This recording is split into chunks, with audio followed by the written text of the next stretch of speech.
Assalamu alaikum students. I hope you are doing well. Today we'll discuss glycolysis. Glycolysis basically दो word से मिलकर word निकला है, दो लफ्ज़ों से, दो हरूफ से निकला है. Glycolysis. Lysis means breakdown and glyco for glucose. So glycolysis is the breakdown of glucose into pyruvates.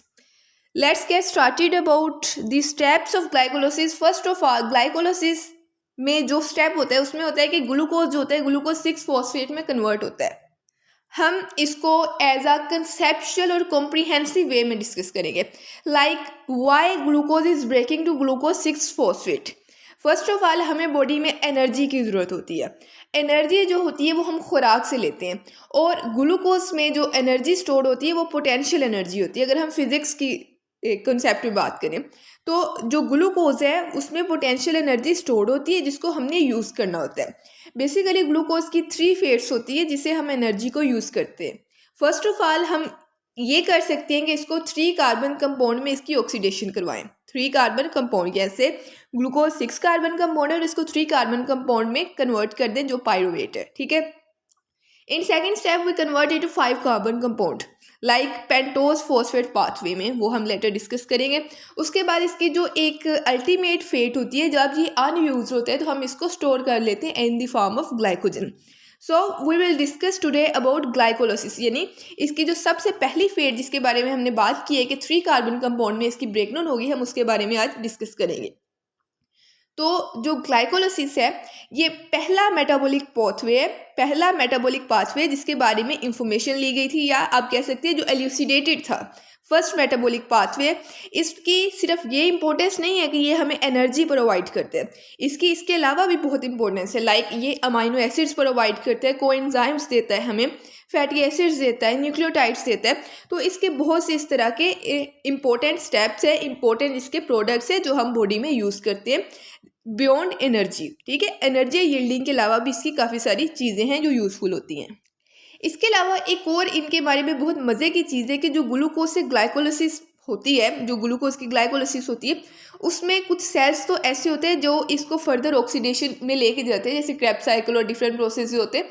But कुछ सेल्स ऐसे होते हैं जो जस्ट ग्लाइकोलिसिस पर रिलाई करते हैं कि इससे जो भी उनको एनर्जी मिल रही है, एनर्जी यील्ड हो रही है, वो उसी को यूज़ करते हैं. जैसे एरिथ्रोसाइट्स होते हैं उनमें, क्योंकि क्या उनमें माइटोकॉन्ड्रिया वगैरह इस तरह की चीज़ें प्रेजेंट नहीं होती, तो इसलिए वो ग्लाइकोलिसिस के प्रोसेस पे ही रिलाई करते हैं. तो ग्लाइकोलिसिस के प्रोसेस को टोटल 2 स्टेप्स में हम डिवाइड करते हैं. जो पहला स्टेप है उसको हम क्या कहते हैं, प्रिपरेटरी फेस. और जो इसका दूसरा और लास्ट 5 स्टेप्स हैं, मतलब उसके टोटल 2 पार्ट्स में डिवाइड किया, लास्ट 5 जो सेकंड पार्ट में आते हैं उनको कहते हैं पे ऑफ फेस. इन दोनों फेजेस में एक बहुत ही यूनिक डिफरेंस है, वो ये है कि जो प्रिपरेटरी फेज़ है ना उसमें हम एनर्जी यूज़ करते हैं, लेकिन जो पे ऑफ फेज़ है उसमें हम यानी ग्लूकोज एनर्जी यील्ड करते हैं. लाइक पे ऑफ फेज़ में एटीपी यूज़ होते हैं. अच्छा, यहाँ पे मैं एक और कंसेप्ट आपको बता दूँ कि यहाँ पे फास्फोराइलेशन जो हो रही है, वो जो पे ऑफ फेज़ है उसमें इनऑर्गेनिक फास्फेट जो है वो यूज़ होता है फॉर फास्फोराइलेशन. लेकिन जो फर्स्ट 5 स्टेप्स है जिनको हम प्रिपरेटरी फेज कहते हैं उनमें एटीपी यूज़ होता है फॉर फास्फोराइलेशन. सो हम इसको स्टार्ट करते हैं अपने सारे जो प्रोसेस को है. सबसे पहले हमारे पास होता है ग्लूकोज का मॉलिक्यूल. ग्लूकोज का मॉलिक्यूल कन्वर्ट होता है ग्लूकोज 6 फॉस्फेट में. अब हमें ग्लूकोज 6 फॉस्फेट में कन्वर्ट ही क्यों करना है? फर्स्ट ऑफ ऑल के जो ग्लूकोज होता है वो बॉडी में एंटर होता है, लीव कर सकते हैं, लेकिन जो ग्लूकोज 6 फॉस्फेट होता है ये फास्फोराइलेटेड कोई भी इंटरमीडिएट है, ये आ रहा है, इसके बाद फ्रुक्टोज 6 फॉस्फेट आ रहा है, यानी कोई भी फास्फोराइलेटेड इंटरमीडिएट है, उसके ये इंपॉर्टेंस है कि वो प्लाज्मा मेम्ब्रेन से बाहर मूव नहीं कर सकता, यानी वो अंदर आ गया, अंदर आके वो ट्रैप हुआ है. अब उसने अपनी अल्टीमेट फेट यानी ग्लाइकोलिसिस में ही जाना है, उसने नेक्स्ट मतलब वापस नहीं जाना. ग्लाइकोलिसिस में या जो भी हमने 3 फेट्स इसकी डिस्कस किए उनमें से किसी में भी जा सकता है. इसके अलावा फास्फोराइलेटेड किसी भी शुगर का ये फ़ायदा होता है कि उससे हम एनर्जी को यील्ड या कंजर्व कर सकते हैं, सो हमारा ग्लूकोज जो है वो ग्लूकोज 6 फॉस्फेट में कन्वर्ट हो चुके हैं. इसके लिए हमने एंजाइम्स यूज़ किया है. हर स्टेप में एंजाइम मौजूद होगा. एंजाइम की डिटेल्स मैं एंड पे बताऊंगी, क्योंकि वो एक कॉम्प्रिहेंसिव वे में मैं आपको बता दूंगी कि किस तरह आप सारे एंजाइम्स को याद कर सकते हैं. तो ग्लूकोज कन्वर्ट हो गया ग्लूकोज 6 फॉस्फेट में. यहाँ पे ग्लूकोज को 6 फॉस्फेट में कन्वर्ट होने के लिए एटीपी रिक्वायर्ड होता है. जहाँ पे एटीपी रिक्वायर्ड होते हैं उस प्रोसेस को कहते हैं फास्फोराइलेशन। तो यहाँ पे जो फास्फोराइलेशन हो रही है उसके लिए क्या है, डोनर एटीपी है। नेक्स्ट ग्लूकोज 6-फॉस्फेट जो है वो हमारे पास फ्रुक्टोज 6-फॉस्फेट में कन्वर्ट होगा। अब ग्लूकोज और फ्रुक्टोज आपस में क्या है, ये दोनों एक दूसरे के आइसोमर्स हैं, एक दूसरे के आइसोमर्स हैं। तो यहाँ पे आइसोमेरिज्म वाला प्रोसेस हो रहा होगा कि ग्लूकोज है, ग्लूकोज की रिंग स्ट्रक्चर होगी, वो ओपन होगी रिंग, उसके बाद इन डायोल बनेगा उसके बाद उसका फ्रुक्टोज 6-फॉस्फेट बनेगा। इसके लिए एंजाइम यूज होगा आइसोमेरेज, इसके बारे में हम बाद में डिस्कस करेंगे। बेसिकली यहाँ पे ग्लूकोज जो है वो फ्रुक्टोज में कन्वर्ट हो चुका है।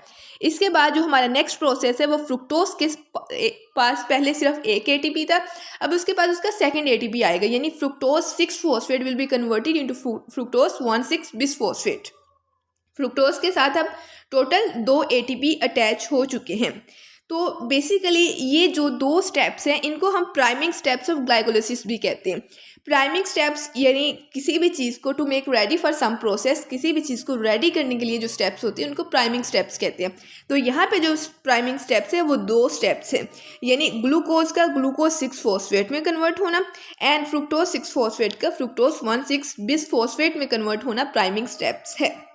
यानी इन दोनों स्टेप्स में हमारे पास एटीपी यूज हो रहा है और फास्फोराइलेटेड शुगर्स फॉर्म हो रही हैं।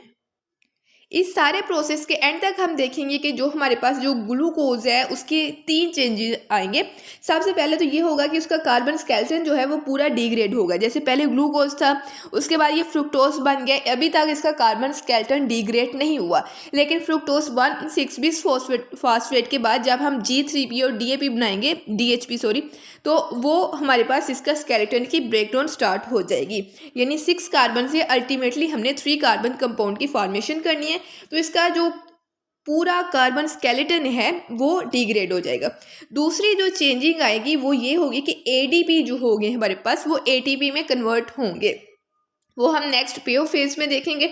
और थर्ड जो है वो ट्रांसफर ऑफ हाइड्राइड आयंस अकर होगी। ट्रांसफर ऑफ हाइड्राइड आयंस यानी यहाँ से हाइड्राइड आयन मूव होके कोएंजाइम्स न्यूक्लियोटाइड NAD के पास चला जाएगा और वो डिहाइड्रोजिनेशन हो जाएगी। ठीक है, यहाँ पे हमने जो प्रोसेस अभी देखा है वो फ्रुक्टोज 6-फॉस्फेट कन्वर्ट होगा फ्रुक्टोज 1,6-बिसफॉस्फेट में। 1,6-बिसफॉस्फेट का मतलब है कि कार्बन नंबर 1 और कार्बन नंबर 6 जो है फ्रुक्टोज का, उसके साथ फॉस्फेट ग्रुप जो कि नेगेटिवली चार्ज ग्रुप होता है वो अटैच हो जाएगा। इसके बाद हमारा जो नेक्स्ट प्रोसेस आ रहा है उसमें हमारे पास ये ब्रेकडाउन स्टार्ट हो जाएगी। फ्रुक्टोज 1,6-बिसफॉस्फेट की एल्डोलेस एक एंजाइम होगा, उसके बारे में हम लेटर डिस्कस करेंगे, उसके थ्रू इसकी ब्रेकडाउन होगी। तो ये डाईहाइड्रोक्सी एसीटोन फॉस्फेट और G3P यानी ग्लिसरैल्डिहाइड 3-फॉस्फेट में कन्वर्ट हो जाएगा। इन दोनों में ये होगा कि ग्लिसरैल्डिहाइड 3-फॉस्फेट मतलब डाईहाइड्रोक्सी एसीटोन भी दोबारा आइसोमेराइज होकर ग्लिसरैल्डिहाइड 3-फॉस्फेट में कन्वर्ट होगा। और उसके बाद हमारी जो नेक्स्ट फेज स्टार्ट होगी उसको हम कहेंगे पे ऑफ फेज। अच्छा, इस फेज में इस स्टेप में एक बहुत ही अहम चीज़ होगी इसके बाद जो होने वाला है, उसमें ये होगा कि हमारे पास डिहाइड्रोजिनेशन होगी, कि इसके पास बाद में हाइड्रोजन की हमारे पास रिलीज होगी, हाइड्रोजन या आप कह सकते हैं हाइड्राइड आयंस की रिलीज होगी।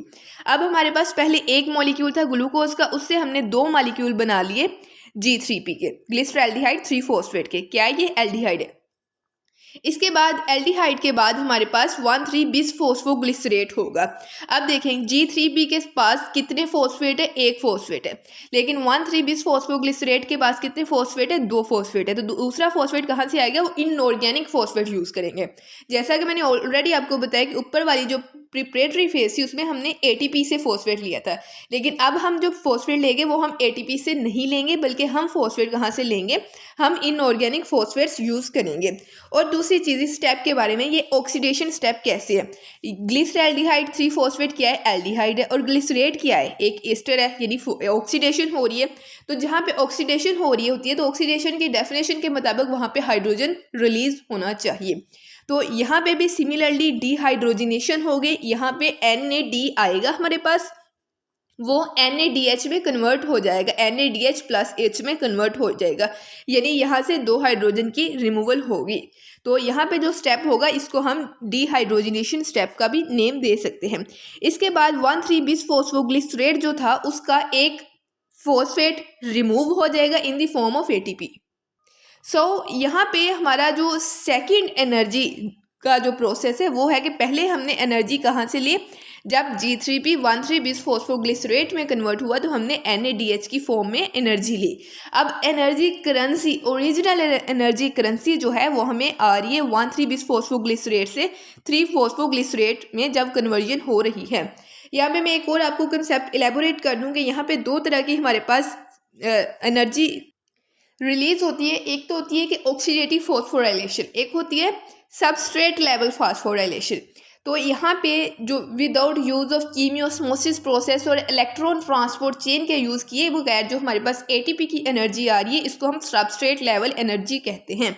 तो यहाँ पे सबस्ट्रेट लेवल फॉस्फोराइलेशन का जो प्रोसेस है वो हो रहा है। उसके बाद हमारे पास 1,3 बिस फॉस्फोग्लिसरेट जो है वो 3 फॉस्फोग्लिसरेट में कन्वर्ट हो जाता है।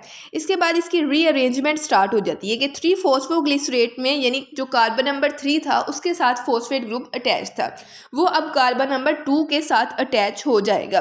तो यहाँ पे जो एंजाइम यूज़ होगा वो म्यूटेस एंजाइम होगा। म्यूटेस ने 3 से 2 में कन्वर्ट कर देना है, वो एंजाइम बाद में हम डिस्कस करेंगे। म्यूटेस एंजाइम यहाँ पे यूज़ होगा। इसके बाद 2 फॉस्फोग्लिसरेट ने फॉस्फोइनोल पायरोवेट में कन्वर्ट हो जाना है। यानी यहाँ पे हमारे पास क्या होगा कि 2 फॉस्फोग्लिसरेट था, उसके पास ATP मौजूद था, उसने क्या किया कि उसने अपनी कन्वर्जन की बाय रिलीजिंग वाटर के रिलीज करने से उसने अपनी कन्वर्जन की, वो एक फास्फोइनोल पायरोवेट में कन्वर्ट हो गया। इनोल ग्रुप आ गया ना यहाँ पे, फास्फोइनोल पायरोवेट में कन्वर्ट हो गया। At the and phosphoenol pyruvate के पास फॉस्फेट मौजूद था, इसने अपना फॉस्फेट लॉस किया इन द फॉर्म ऑफ ATP, तो ये पायरोवेट में कन्वर्ट हो गया। अब बेसिकली जो हमने यहाँ से एनर्जी ली है वो एनर्जी हमने 3 स्टेप्स में ली है। यानी सबसे पहले हमने एनर्जी जो प्रोवाइड की गई है ग्लाइकोलिसिस में वो G3P को 1,3 बिस फॉस्फोग्लिसरेट में कन्वर्ट करने में NADH की फॉर्म में energy I, 2 molecules of NADH हमें मिले। उसके बाद 1,3 बिस फॉस्फोग्लिसरेट को 3 फॉस्फोग्लिसरेट में कन्वर्ट किया तो 2 मॉलिक्यूल्स हमें ATP के मिल गए। और एट द लास्ट स्टेप जब हमने फास्फोइनोल पायरोवेट को पायरोवेट में कन्वर्ट किया तब भी हमें 2 मॉलिक्यूल मिल गए ATP के। तो ये हमारे पास ओवरऑल एनर्जी का साइकिल था। क्योंकि हमने ऊपर एक दो ATP यूज़ किए तो 2 ATP नेट उधर यूज़ हो जाएंगे, तो इसका जो नेट प्रोडक्शन है वो 2 ATP होंगे। यानी टोटल हमने 4 प्रोड्यूस किए, क्योंकि 2 पहले यूज़ हुए तो नेट इसमें 2 ATP प्रोड्यूस होंगे और 2 NADH प्रोड्यूस होंगे। इसके बाद अगर हम बात करें इसके एंजाइम्स की, तो सबसे पहले जो हमारे पास एंजाइम यूज़ होता है वो हेक्सोकाइनेस एंजाइम यूज़ होता है। अब काइनेस जो एंजाइम होता है ना, इसके बारे में मैं आपको बताऊं कि काइनेस का काम होता है कोई भी चीज़ ऐड कर देना या रिमूव करना। आपने काइनेसिस मूवमेंट्स पढ़ी होंगी, इसके अलावा काइनामेटिक्स पढ़ा होगा फिजिक्स में। तो काइनेटिक्स या काइनेस या काइनामेटिक्स का काम होता है कि एक चीज़ को एक जगह से मूव करके दूसरी जगह लेके जाना। यानी एक फॉर एग्जाम्पल ATP के पास फॉस्फेट था, उसने वो फॉस्फेट ATP से लेके ग्लूकोज को दे दिया। तो हेक्सोकाइनेस, हेक्सो का मतलब 6 कार्बन शुगर के लिए ये यूज़ हो रहा है, और काइनेस का मतलब है कि ये ATP से फॉस्फेट की इधर उधर मूवमेंट करवा रहा है। तो यहाँ पे जो एंजाइम यूज़ हुआ है वो हेक्सोकाइनेस यूज़ हुआ है। इसके बाद जो एंजाइम यूज़ होना है हमारे पास वो है हमारे पास फॉस्फो ग्लूकोज आइसोमेरेज। क्योंकि ग्लूकोज और फ्रुक्टोज एक दूसरे के आइसोमर्स है, अगर हम इसको जस्ट आइसोमेरेज एंजाइम के तौर पे भी याद कर ले तो ये भी इनफ होगा। क्योंकि आइसोमेरेज एंजाइम है, ये आइसोमर की कन्वर्जन कर रहा है, नॉर्मल सा प्रोसेस है, ये रिवर्सिबल प्रोसेस है, रिवर्सिबल प्रोसेस है, मतलब रिवर्स हो सकता है। इसके बाद फ्रुक्टोज 6 फॉस्फेट जो है वो फ्रुक्टोज 1,6 बिस फॉस्फेट में जब कन्वर्ट होता है तो वहाँ पे जो एंजाइम होता है वो दोबारा काइनेस एंजाइम यूज होता है। पहले हेक्सोकाइनेस था, अब फॉस्फोफ्रुक्टोकाइनेस है, बस इतना फर्क है। लेकिन इसको आप जस्ट काइनेस के नाम पे भी याद कर लें तो इनफ है। क्योंकि काइनेस का काम है कि ATP से ये किसी भी मॉलिक्यूल से फॉस्फेट उठा के शुगर को दे देना है। तो उसने ये फॉस्फेट उठा के फ्रुक्टोज 6 फॉस्फेट को दे दिया और फ्रुक्टोज 1,6 बिस फॉस्फेट बना दिया। अब इसके बाद जो हमारा नेक्स्ट एंजाइम आ रहा है वो है एल्डोलेस एंजाइम। एल्डोलेस एंजाइम्स का क्या काम होता है कि ये ब्रेक करते हैं, ग्लूकोज को ब्रेक कर सकते हैं, फ्रुक्टोज को ब्रेक कर सकते हैं। और ये एंजाइम्स मोस्टली ब्रेन सेल्स में होते हैं, लिवर सेल्स में होते हैं, मसल सेल्स में मेनली ये प्रेजेंट होते हैं। तो एल्डोलिसिस का काम होता है ब्रेक डाउन, यानी आपके पास ज़रूरी नहीं है कि ग्लूकोज से टूटा हुआ फ्रुक्टोज 1,6 बिस फॉस्फेट हो, और भी किसी प्रोसेस से आपके पास बॉडी में आपने इनटेक किया है फ्रुक्टोज का, फ्रुक्टोज आपके पास सिंपल है, वो फ्रुक्टोज 1 फास्फेट में कन्वर्ट होगा, फिर फ्रुक्टोज 6 में कन्वर्ट होगा, फ्रुक्टोज 1,6 में कन्वर्ट होगा, तो उसकी भी इसी तरह ब्रेकडाउन होगी एल्डोलेस के थ्रू। एल्डोलेस ने उसको डाईहाइड्रोक्सी एसीटोन और ग्लिसरल्डिहाइड 3 फॉस्फेट में कन्वर्ट कर देना। एल्डोलेस का काम ही यही है। जब इसकी ब्रेकडाउन होगी तो यहाँ पे इसके बाद इसमें एनर्जी रिलीज का प्रोसेस स्टार्ट हो जाएगा, यानी इसकी ब्रेकडाउन इसलिए होगी कि इसने एनर्जी यील्ड करनी है। तो एल्डोलेस का क्या काम है कि ब्रेक करते हैं ग्लूकोज फ्रुक्टोज को किसी भी मॉलिक्यूल में, मोस्टली 3 कार्बन कंपाउंड्स में, और ये ब्रेन, लिवर और स्केलेटल मसल्स में होता है। इसके बाद हमारे पास नेक्स्ट एंजाइम जो आ रहा है, वहाँ पे एक और एंजाइम इन दोनों के दरमियान आ रहा है जो डाईहाइड्रोक्सी एसीटोन फास्फेट को G3 में P में कन्वर्ट कर रहा है। वो भी आइसोमेरेस एंजाइम है, उसका यहाँ पे जिक्र नहीं है क्योंकि वो प्रोसेस फिर इंटरनली आ जाना ना, वो ट्राइओस फास्फेट आइसोमेरेस एंजाइम होता है वैसे। उसके बाद G3P के 2 मॉलिक्यूल्स आते हैं हमारे पास, वो 1,3 बिस फॉस्फोग्लिसरेट में कन्वर्ट होते हैं, और यहाँ पे जो एंजाइम यूज़ होता है वो डिहाइड्रोजिनेस एंजाइम है। आपने इस एंजाइम को भी इस तरह याद रखना है कि डिहाइड्रोजिनेस एंजाइम का क्या काम है, जहाँ पे भी NADH या FADH2 की प्रोडक्शन होगी, वहाँ पे जो एंजाइम यूज़ होगा वो डिहाइड्रोजिनेस एंजाइम होगा। दोबारा सुन ले, जहाँ पे NADH या FADH की प्रोडक्शन होगी, अगर आपको बिल्कुल एंजाइम का नेम नहीं याद तो आप वहाँ पे बिल्कुल फ़ौरन लगा सकते हैं डिहाइड्रोजिनेस एंजाइम, वहाँ पे कोई गलती नहीं होगी क्योंकि डिहाइड्रोजिनेस है, उसकी फैमिली में अब ग्लिसरल्डिहाइड 3 फास्फेट डिहाइड्रोजिनेस है या कोई और डिहाइड्रोजिनेस है तो वो अलग बात की बात है, ठीक है। तो यहाँ पे डिहाइड्रोजिनेस एंजाइम यूज़ होगा, NADH प्लस H की प्रोडक्शन होगी और 1,3 बिस फॉस्फोग्लिसरेट बनेगा।